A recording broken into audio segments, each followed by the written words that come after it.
नमस्कार दोस्तों, आइए जानते हैं आज मध्य प्रदेश की बड़ी खबरें। आज की पहली खबर है कि एमपी में प्रदर्शन के दौरान कांग्रेस का मंच टूटा। मध्य प्रदेश में विधानसभा के बजट सत्र के पहले ही दिन कांग्रेस की किसान विंग विधानसभा का घेराव कर रही है। इसी बीच राजधानी भोपाल के रंगमहल चौराहे पर कांग्रेस का मंच ही टूट गया, जिसमें 7 से ज्यादा कांग्रेसी नेताओं के घायल होने की खबर सामने आ रही है। किसान कांग्रेस के प्रदेश अध्यक्ष धर्मेंद्र सिंह चौहान भी घायल हुए हैं। प्रदर्शन में पीसीसी चीफ जीतू पटवारी, नेता प्रतिपक्ष उमंग सिंघार, प्रदेश प्रभारी हरीश चौधरी, किसान कांग्रेस के प्रदेशाध्यक्ष धर्मेंद्र सिंह चौहान सहित कई कांग्रेसी नेता शामिल हुए हैं। सभी घायलों से मिलने के लिए पीसीसी जीतू पटवारी, हरीश चौधरी, जयवर्धन सिंह, कुणाल चौधरी सहित कई अन्य विधायक और नेता अस्पताल पहुंचे।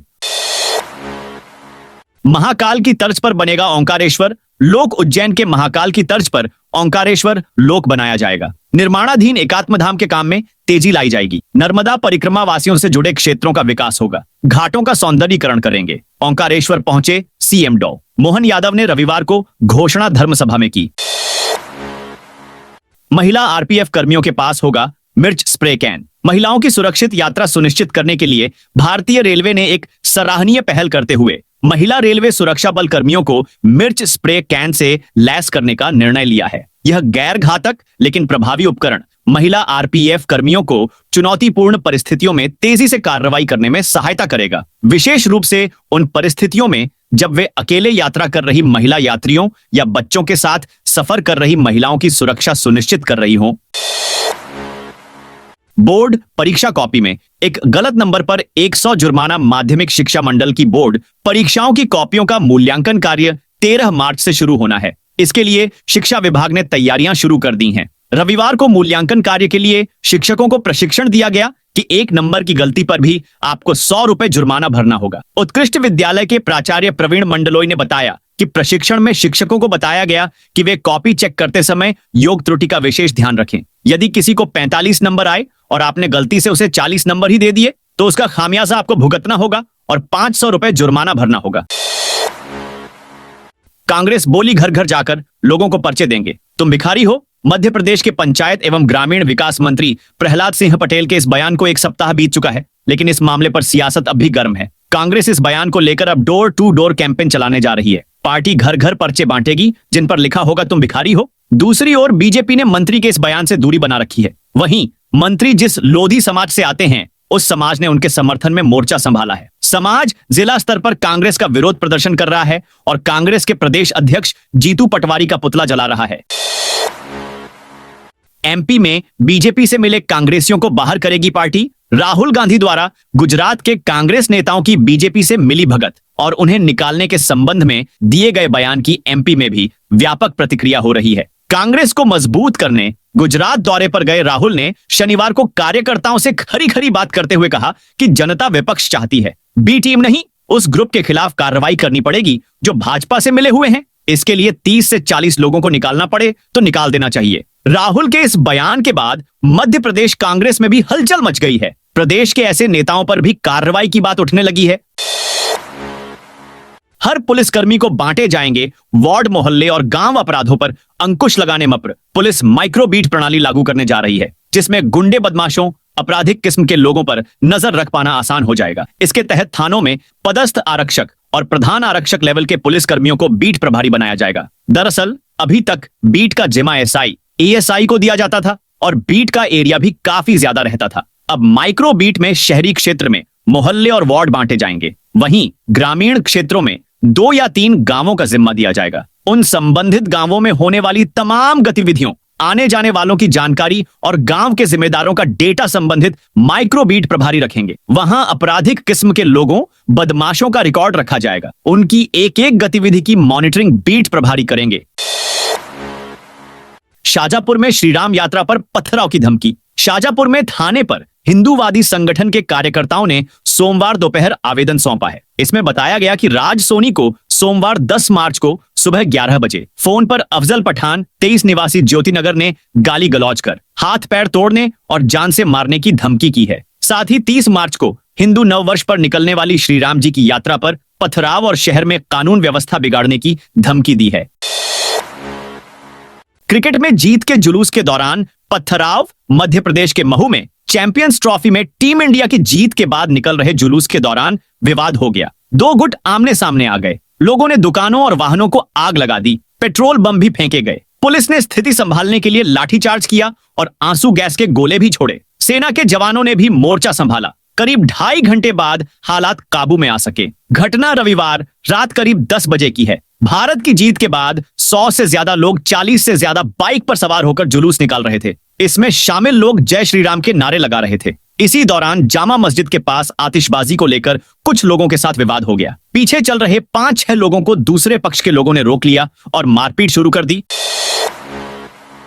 इमाम बोले, मस्जिद पर सुतली बम फेंकने से पैनिक फैला। मध्य प्रदेश के महू में हुए विवाद और पथराव के मामले में सोमवार को जामा मस्जिद के इमाम मोहम्मद जाबिर का बयान सामने आया है। उन्होंने कहा, तरावीह की नमाज चल रही थी। उसी समय जुलूस यहां से शोर शराबा करते हुए निकल रहा था। नमाज पूरी होकर सब लोग बाहर निकल रहे थे, तभी किसी ने मस्जिद के अंदर सुतली बम फेंका। इससे लोग पैनिक हुए और यह सिचुएशन क्रिएट हुई। 5 रुपए में मिलेगा बिजली कनेक्शन। रविवार को सीएम मोहन यादव बड़वानी द्वार पर रहे। वे पानसेमल में भगोरिया उत्सव में शामिल हुए। पानसेमल में नया सिविल अस्पताल बनाने की घोषणा की मुख्यमंत्री ने की है। सीएम ने कहा कि डॉल मॉडल का जितनी भी टीम आई उनको 5 रुपए का इनाम दिया जाएगा। भगोरिया उत्सव को हमारी सरकार ने राजकीय उत्सव घोषित किया है। बच्चों को प्रतियोगी परीक्षाओं की कोचिंग निःशुल्क करवाई जाएगी। आने वाली समय में सभी को स्थायी बिजली कनेक्शन मिलेगा। 5 रुपए में कनेक्शन दिया जाएगा। लाडली बहना योजना पर नेता प्रतिपक्ष ने भाजपा सरकार को घेरा। एमपी का सबसे छोटा बजट सत्र 2025 आज से शुरू होने जा रहा है, लेकिन बजट सत्र शुरू होने से कांग्रेस ने भाजपा की मोहन सरकार को घेरना शुरू कर दिया है। भ्रष्टाचार, महिला अपराधों और लाडली बहना योजना की राशि बढ़ाने जैसे प्रश्नों के साथ नेता प्रतिपक्ष उमंग सिंघार ने बजट सत्र शुरू होने से पहले ही भाजपा सरकार पर सवालों की झड़ी लगा दी है। उमंग सिंघार ने भाजपा से 10 सवाल पूछे हैं।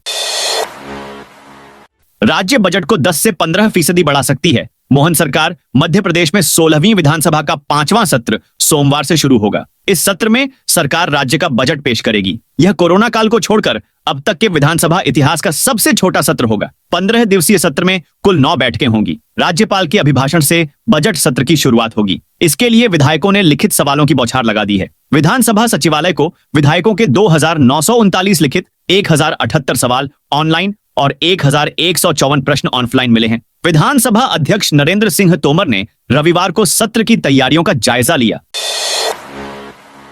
एमपी में जल्द तैयार होगा 200 किलोमीटर का महाकाल एक्सप्रेसवे। मध्य प्रदेश के उज्जैन शहर में 1 से 2 मार्च 2024 को आयोजित हुई रीजनल इंडस्ट्री कॉन्क्लेव में अडानी समूह ने महाकाल एक्सप्रेसवे के निर्माण की घोषणा की थी। अडानी समूह ने कहा था कि वह धर्मनगरी उज्जैन को राजधानी भोपाल से जोड़ने वाले इस एक्सप्रेसवे के निर्माण में 5000 करोड़ रुपए का निवेश करेंगे। यह रास्ता इंदौर होते हुए निकलेगा, जिससे उज्जैन और इंदौर के बीच यात्रा का समय 45 मिनट कम हो जाएगा। एक्सप्रेसवे की लंबाई 198 किलोमीटर होगी, जिसका काम शुरू हो चुका है। इसके बनने से 50 से ज्यादा गांवों की शहर से कनेक्टिविटी बढ़ेगी।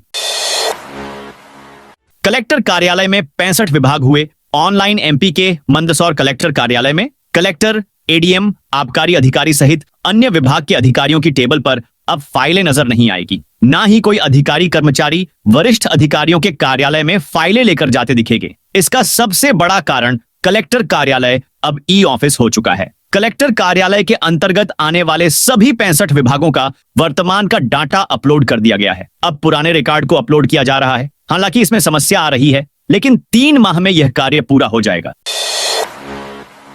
एमपी के 38 थानों में बनाई गई 1073 बीट पब्लिक से सीधा तालमेल और अपराधों पर लगाम कसने के लिए एमपी के ग्वालियर जिले में भी पुलिस का माइक्रो बीट सिस्टम लागू हो गया। शहर और देहात के 38 थानों में कुल 1073 माइक्रो बीट बनाई गई हैं। इनके प्रभारियों को रविवार को आईजी अरविंद सक्सेना और डीआईजी अमित सांघी ने पुलिस कंट्रोल रूम से माइक्रो बीट के नए प्रभारियों को हरी झंडी दिखाकर उनके इलाके में रवाना किया। डीजीपी कैलाश मकवाना ने प्रदेश में पुलिस को माइक्रो बीट सिस्टम लागू करने का आदेश दिया था।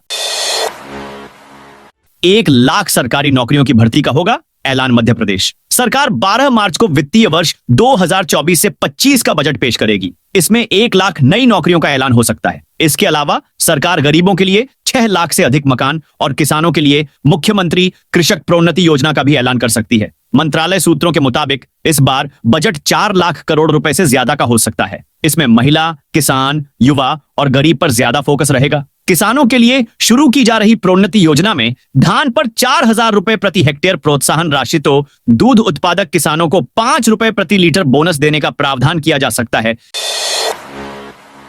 मानसून से पहले नालों की सफाई शुरू। टीकमगढ़ नगर पालिका ने बारीघाट फिल्टर प्लांट की सफाई के बाद शहर के बड़े नालों की सफाई अभियान प्रारंभ किया है। सोमवार को कलेक्ट्रेट रोड स्थित रेलवे पुल के पास नाले की सफाई जेसीबी मशीन से की गई। शहर के अधिकांश नालों पर अवैध अतिक्रमण की स्थिति है। कहीं दुकानें बनी हैं तो कहीं मकान। इस कारण बरसात के पानी की निकासी प्रभावित हो रही है। पिछले 2 वर्षों से शहरवासियों को जल भराव की समस्या का सामना करना पड़ रहा है।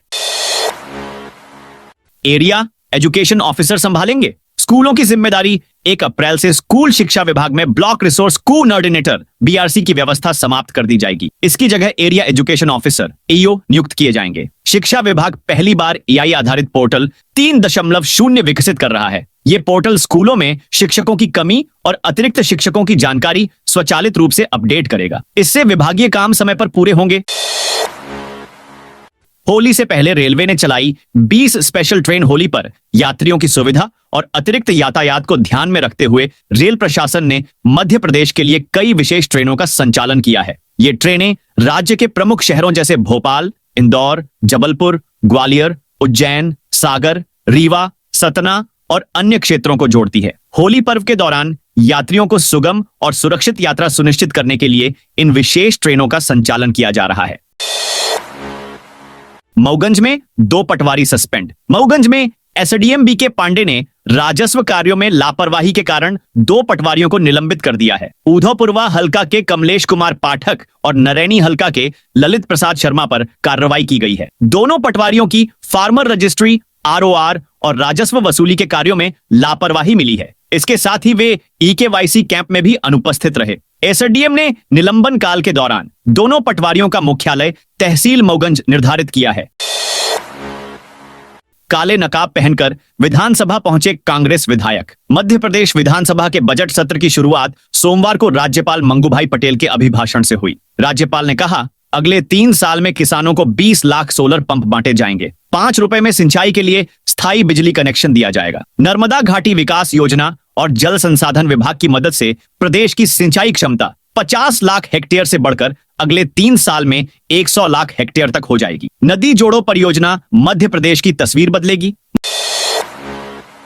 मध्य प्रदेश अधिकारी कर्मचारी संयुक्त मोर्चा की बैठक 12 को। मध्य प्रदेश अधिकारी कर्मचारी संयुक्त मोर्चा की कार्यकारिणी की बैठक 12 मार्च को होगी। मोर्चा पदोन्नति और पुरानी पेंशन समेत विभिन्न संवर्गों की 51 मांगों को लेकर पहले ही 4 चरणों का आंदोलन कर चुका है। चौथे चरण में पदाधिकारियों ने तुलसी नगर स्थित आंबेडकर पार्क में धरना दिया था। इस दौरान मुख्यमंत्री सचिवालय के अधिकारियों ने कर्मचारी नेताओं से मुलाकात की। उन्होंने जल्द ही मुख्यमंत्री से मिलवाने का आश्वासन दिया था।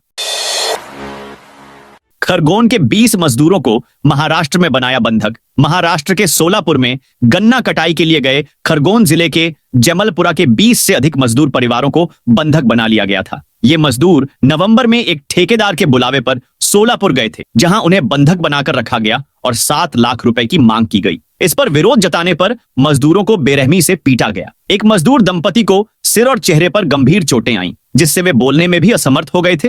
यह पूरी घटना उनके लिए न केवल शारीरिक बल्कि मानसिक रूप से भी दर्दनाक साबित हुई।